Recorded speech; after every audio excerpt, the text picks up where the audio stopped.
Hey there, it's Lauren. Thank you so much for joining me. In today's video, I'm gonna be doing my top 10 Clean at Sephora recommends. I almost said, I keep wanting to say green at Sephora, but it's Clean at Sephora. Sephora has this now like stamp, this little thing that it puts on products that meet Sephora's various requirements for being considered clean. So all kinds of manner of products, you know, skincare, makeup, hair care, supplements, etc.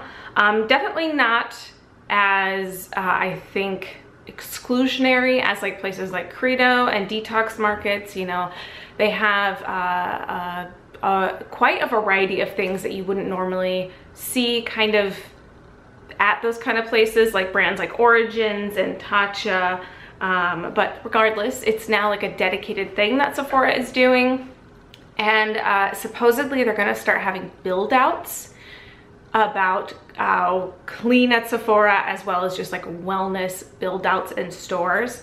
I had read that in this article about the rise of beauty and wellness in the industry, but if I can still find it, I'll link it down below. It was a while ago. But anyways, they have that whole dedicated thing and lots of changes at Sephora. They are redoing their point system. I think there's a sale about to happen or going on right now. Charlotte Tilbury is coming, which is pretty great. That's one of my favorite brands. So I don't think that's coming till the middle of September, which kind of sucks since I can't get that stuff during the sale. But anyways, I'm gonna share just 10 items that I love that have that stamp on them. There's lots more than what is here, but I just narrowed it down to attempt to be concise. So I'm going to start actually with the newest thing, and that is the Farmacy Honeymoon Glow.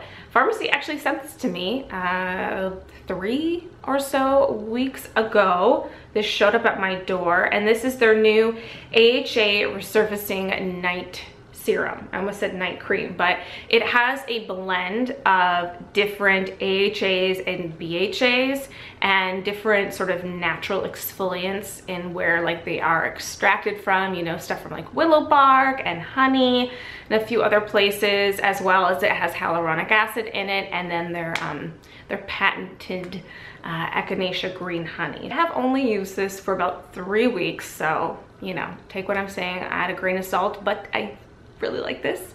I've used this a handful of times. It's definitely a every few night kind of resurfacing night treatment. I wake up with brighter skin, and I have a few like healing breakouts that when I was using this, well, I'm still using this, but it has helped kind of take that down a bit and just give like a nice even glow. It's definitely a pricier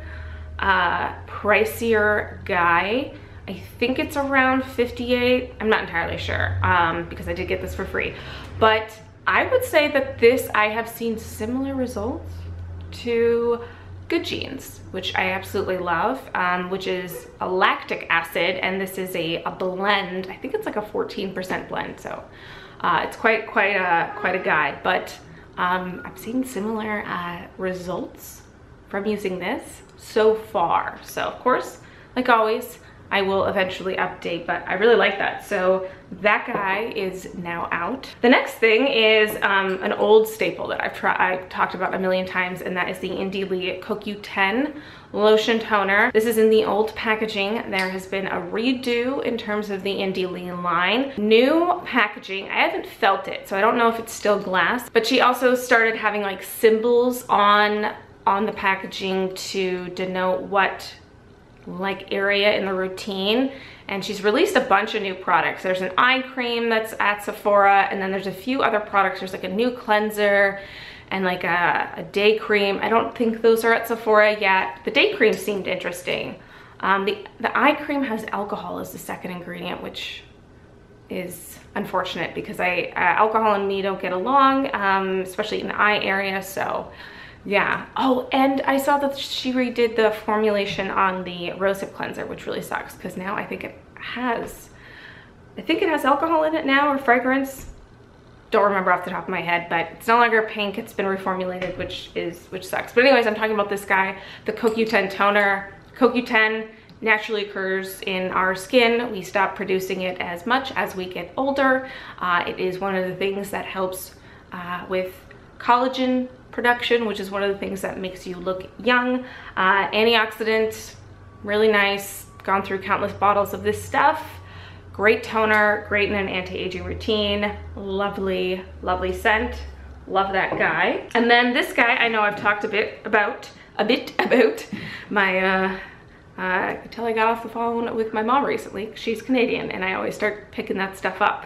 Anyways, the Herbivore Pink Cloud Rosewater Moisture Cream. This is a wonderful, lightweight, very moisturizing rose-centered cream. I do believe it has coconut in it, so maybe not for somebody who's easily congested. I know that's something that can cause congestion in some people. Great for layering, really nice, lightweight, great for right now, end of summer, getting into fall.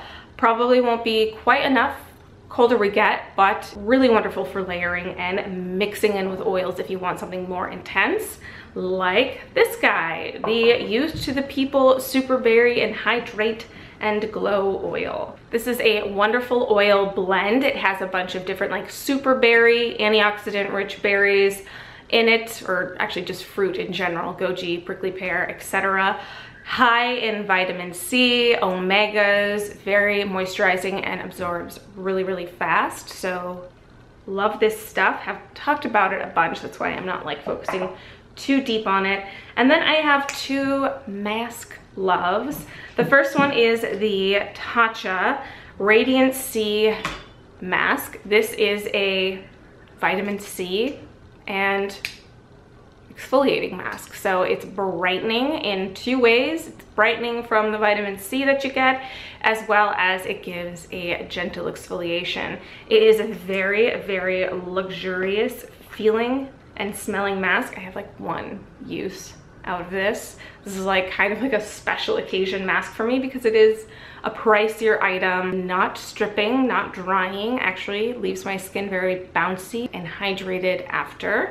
And it's really, really pretty color. So it's like kind of a nice, well-rounded experience. Like it gives results, but it's also like a very pleasurable experience to use. So the next one is the Summer Fridays Jet Lag Mask. This is a hydrating mask that has a lot of vitamins in it and amino acids. It's got a lot of ceramides in it as well. And I think it even has like vitamin C and some like slight kind of exfoliating extracts in it. It's got a lot of things, but its main function is to be hydrating and it's very soothing.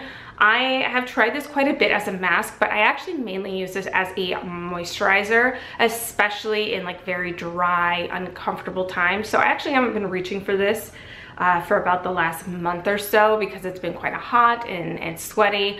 But when I did pull this out in drier times, it was very soothing and very healing.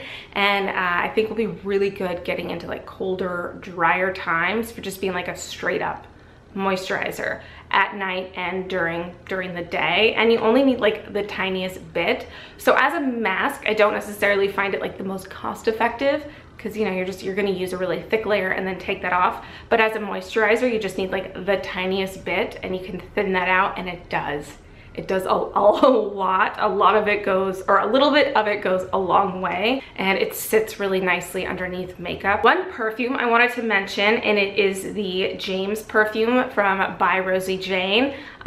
Sephora now carries By Rosie Jane, which is awesome. It is an LA company, I believe. And By Rosie Jane has a few different perfumes that are all named after people in her family.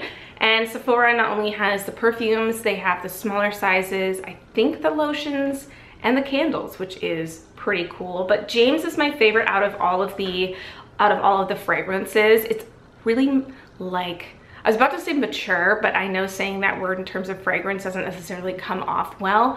It's just like everyday and sensual at the same time. It has notes of gardenia and fig to it, so it's just like easy but sexy at the same time, and light but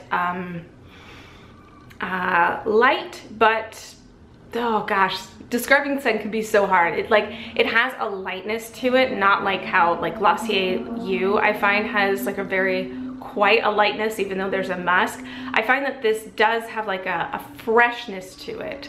That's what I'm looking for. It has a freshness to it while also having like kind of a sturdy earthiness to it as well. Anyways, elegant is a way to put it, I would say. But very beautiful, really good everyday kind of perfume. And it's a pretty good price point for a perfume. And then I have 3 makeup loves that I am going to share. I love the Luminizing Quad. This is a play off of the Living Luminizer, which I also have. And it has a few different shades that are inspired by the Living Luminizer, but it doesn't actually have the Living Luminizer in it. So it has the Luminizer Nude, which is a little bit more sheer, the Luminizing X, which is like more intense than the regular Living Luminizer, Champagne Fizz, and Champagne Rosé. Champagne Rosé is now like a standalone one. It has like a nice soft kind of pinky pearlescence to it. It's super beautiful, as you can see. It's been one that I've like super dug into, but I use all 4 of them. Sometimes I'll just rub my finger into all of them. And then the Lila B Bronzer Duo. I hit pan on it this summer. I love this stuff. I think I'm saying I love this stuff after everything I'm saying, a little bit redundant, but it's really great. Bronzer, a luminous bronzer. It's like a bronzer duo, but bronzer duos, it's so hard when you're using a bronzer, you end up grabbing both, but it is got a little bit of luminousness to it, so it's not like a matte bronzer, but I've used this a ton, as you can see. And Lila B actually has a foundation I heard coming out. I know they have their powder foundation, but it looks like they're coming out with like a cream foundation. I think that's coming out next week sometime, so be curious to see how that is. I know their regular foundation didn't necessarily get the best of response, but a lot of their other products, especially the bronzer, have gotten a lot of favorable attention, which is a really great bronzer. And then lastly is the Exology Natural Organic Lipstick. I have a couple of colors of them. I grabbed the color Worth. It's like kind of I saw on the website that they were describing it as like a vibrant orange red. It's definitely more like a brick kind of red. It's definitely orangey, but I'll swatch it right now. It's a little bit more like rusty. We're getting into fall, and this color is, you know, it's getting to that season where this color is going to be everywhere, but also just in terms of like clothing, it's a color that I've been seeing pop up at a lot more retailers, just like rusty, almost kind of 70s colors, you know, that like muted mustardy color, like emeraldy greens, burgundies, and just like rust. So this is kind of like a good color for that time of year, but I love this kind of color. And these are really comfortable. They are quite opaque, quite the color payoff, and very moisturizing. They feel really good, and they have like a nice bit of sheen to them. So that's a really kind of quick roundup of some of my faves. Just limited it to 10 to, you know, be a more concise video instead of one of my rambly roundup videos that ends up being like 45 products and it's a 40-minute long video. Anyways, I hope you enjoyed this video. If you have tried any of these things, or if you have anything that you are interested in trying because of the sale or just in general, I'd love to know. I am kind of like debating on what I'm gonna pick up. I did get a Sephora gift card for my birthday, so it seems like a good time to use it. Got my eye on a few things, but I'd love to know what you have your eye on as well. I have my eye on a lot of Hourglass products, especially the eye pencil. Anyways, rambly outro. I hope you're having a great one wherever you are. Like, subscribe, blah, blah, blah, and I'll see ya in the next one.